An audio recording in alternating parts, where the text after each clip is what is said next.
We welcome you to the State of Alabama's Alabama Sports Hall of Fame with the Executive Director, Scott Meyers, who's joining us today with the legends that you see seated here.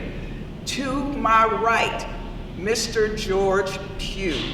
And here in front of me is the legendary and awesome running back of Alabama, Mr. Tony Nathan, with the movie Woodlawn.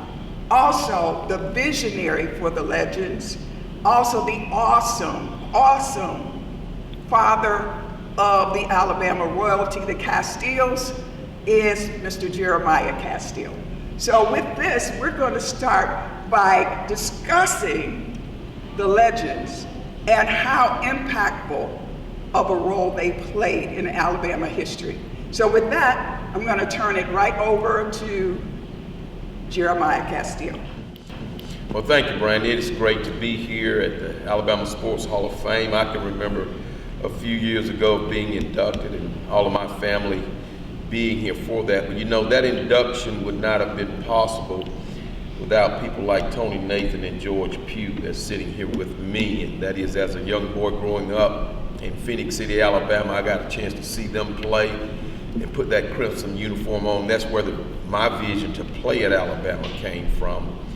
And as a result of that, if we fast forward, I've been the chaplain at the University of Alabama for 20 years plus now. And you know, just down on the sidelines over the last 20 years, I thought about how the game had grown from when I was first there in 1979, and just the number of African American players that was a part of the team to where it is today.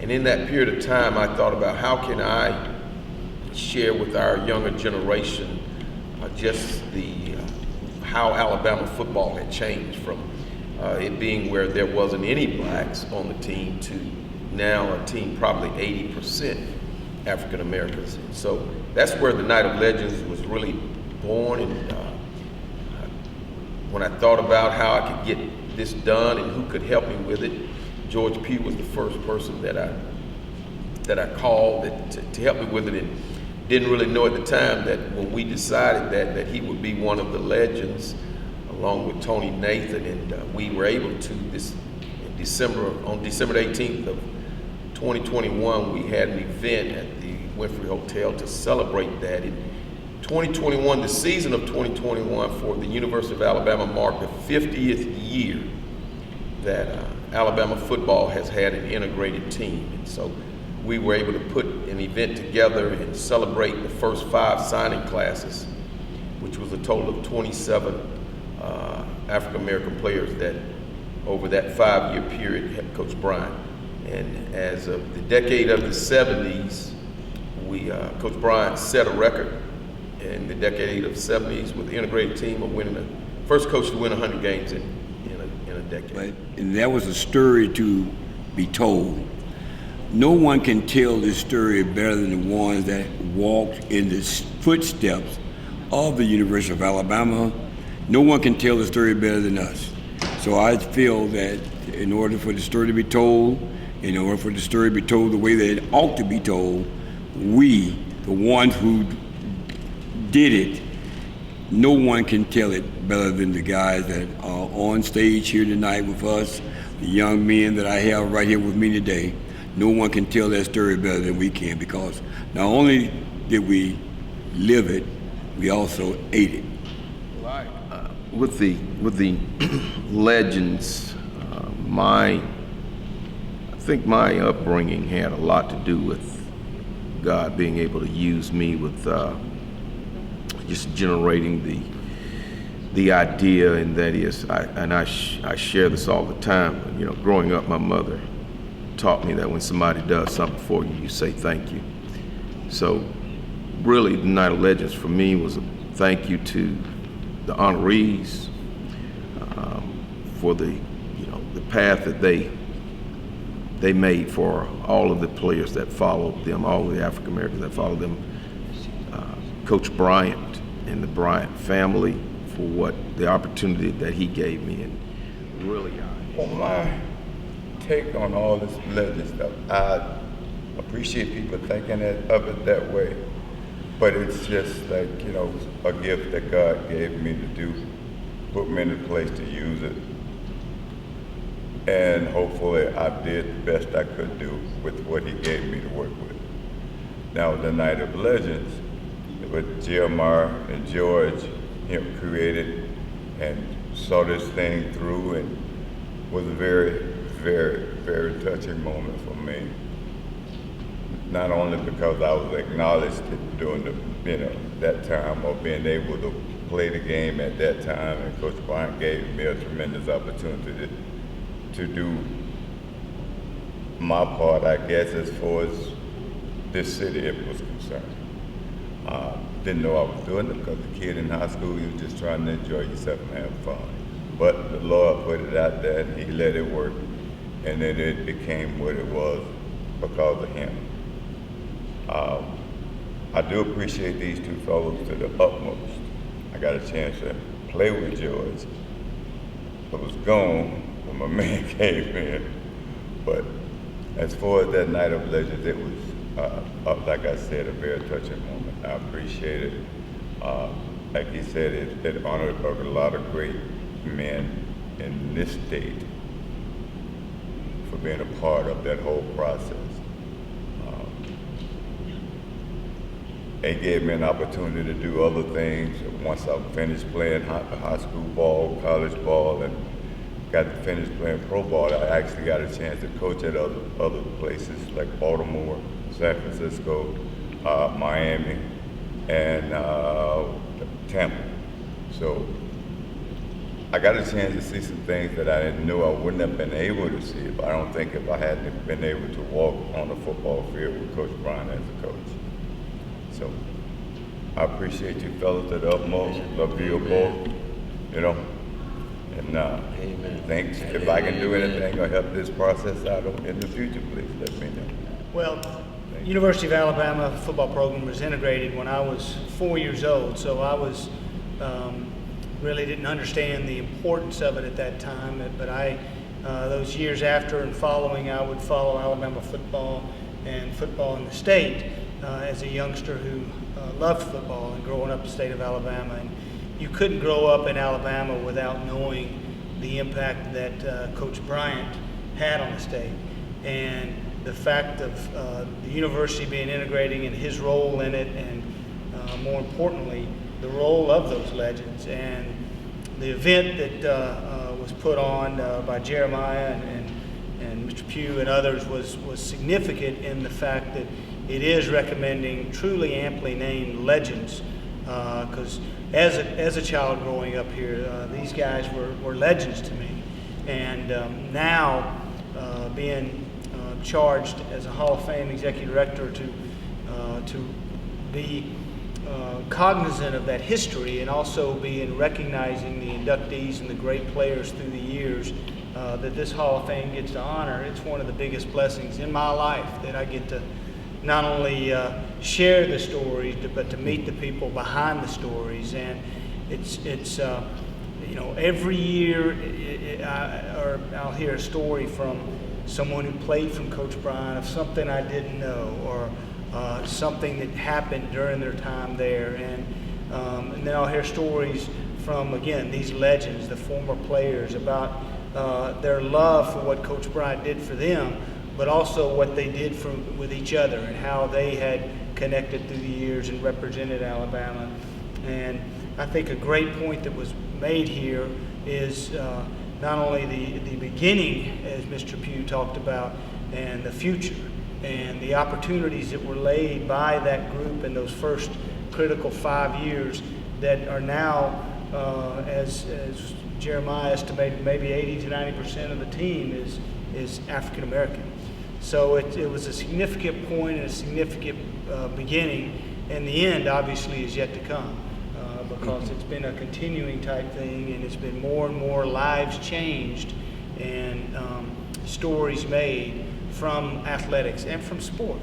And this museum has a unique place as the State of Alabama Sports Hall of Fame, because we have a lot of the first in a number of things, not just football, but You know, when you talk about the impact of African American athletes, from Jesse Owens back in 1936 to Joe Louis in 1938. I've often said somebody needs to write a book about the impact those two men had on pre-World War II propaganda.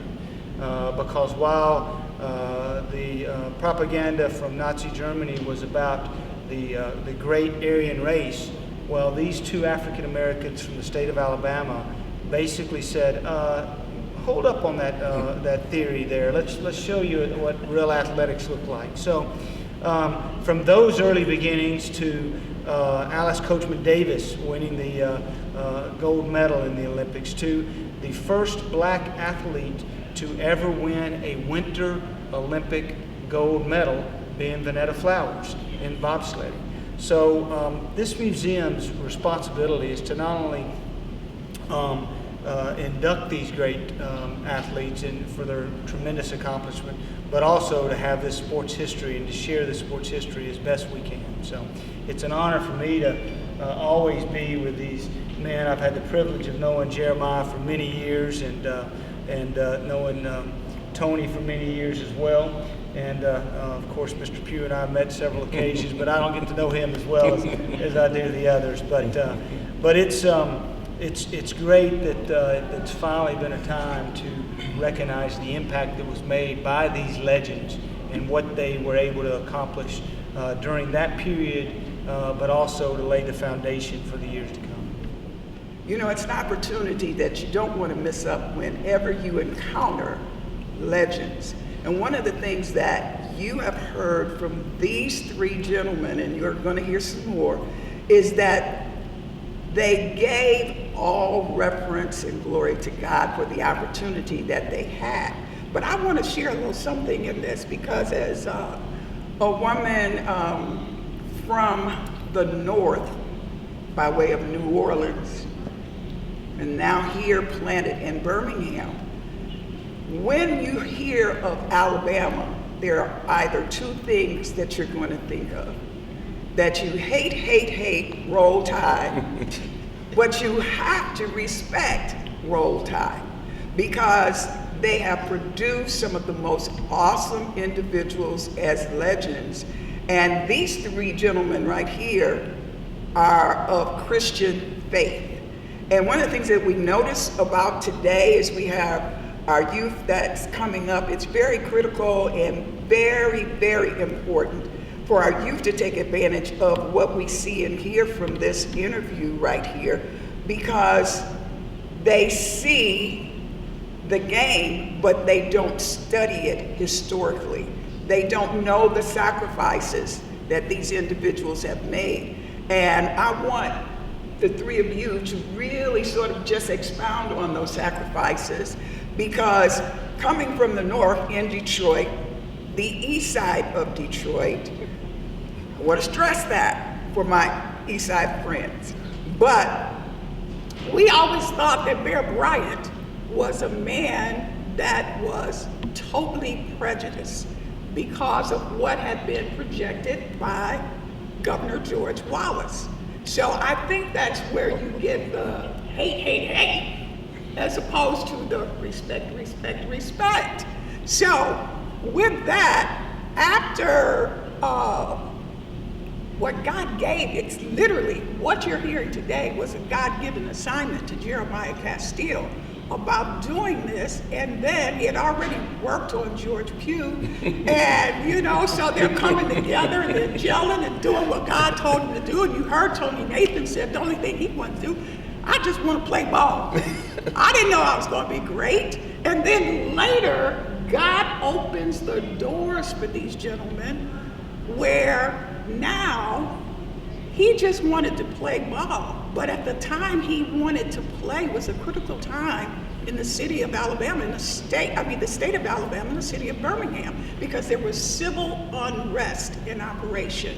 So I'm going to segue now and just allow them to touch on that, because I found out so much about Bear Bryant and what he offered in respect to scholarships to his players' children.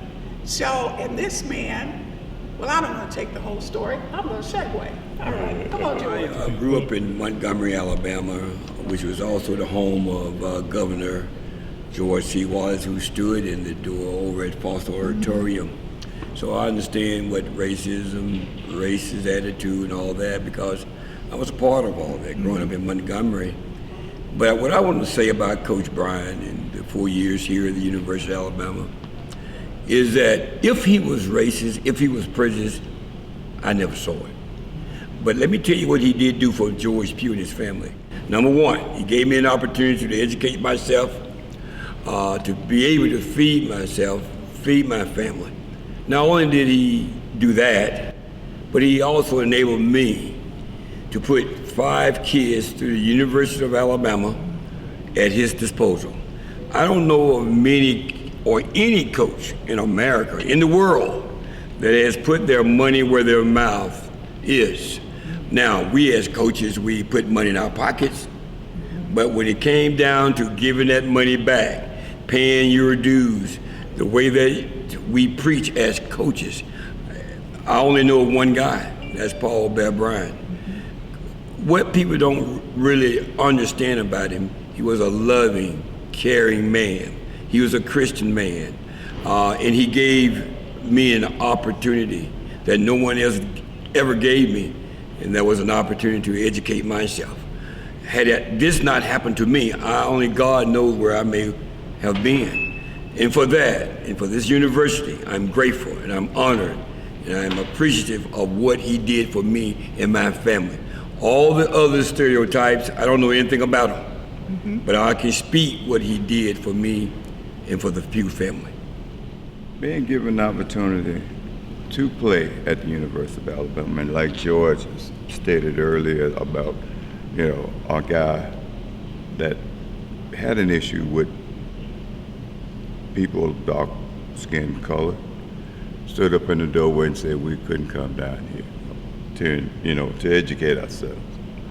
Okay? After being at the school for 3 years and I became a captain of the team, he wanted us to get together with the captain and take a picture with him. And I thank Coach Bryant very much for giving me the opportunity to say yes or no about that picture. And I decided not to take a picture. I just told him you told me I couldn't come to school here, so why would I want to hang on your wall with you? And I left. And Coach Bryant said, that's the way you feel, I back you 100%. So that's the way that worked out. And he gave me an opportunity to do it, and here I am. It worked out very well. It taught me a lot about people and, not trying to get even, but being better than they are. Really, a lot of my philosophy on life to this day I got from Coach Bryant. I was one of those 18, 19-year-olds that when he said something, I was very attentive and wanted to use those things to better myself as a person. And so Coach Bryant had a tremendous impact on my life. My first one-on-one meeting, and I like to tell this story, we'd been in camp about 2 weeks in 1979, and in 2018, which was national champions, and that team, 79 team, was really loaded. A lot of those players were coming back, and after 2 weeks, I had this little pink slip on my locker coming in from practice, and it said, Coach Bryant wanted to see me. And I'm sitting there thinking, man, I don't want to see him. Well, I had to go up Coleman Coliseum, 3rd floor. Coach Bryant sitting in there smoking one of Chesterfields, pulling on it, murmured a few words, told me to go sit on the couch. I sat on that old black and white checker couch, and legs cut off on that couch. Your bottom just hit the floor. You was looking up at him, and he murmured, Coach Bryant had that old Southern drawl. You had to really listen to interpret what he was saying. He said, Jeremiah, you can play here at the University of Alabama. He said I could play, and I'm thinking, well, yeah, when my turn comes, you seen who I'm behind. I'm behind a Don McNeil, 6'2", 200-pound prototype NFL cornerback. Ain't playing no time until anyway, his next words were, "You could play this year."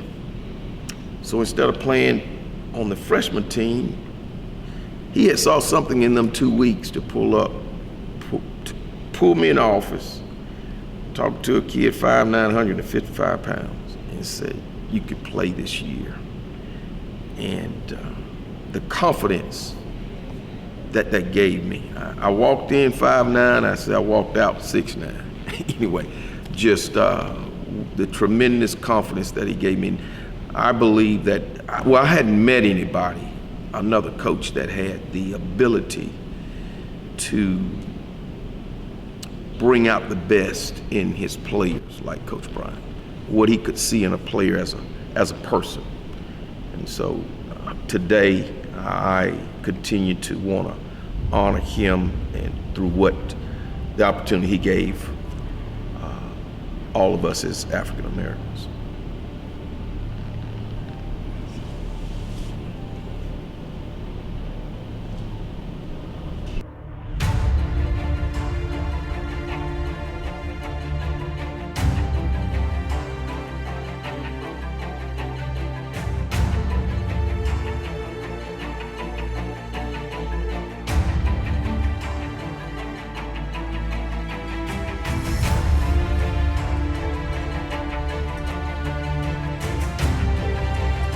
Last game right there. That his last game? That's his last game. Stedman Shealy, Eddie Lowe, Tommy Wilcox.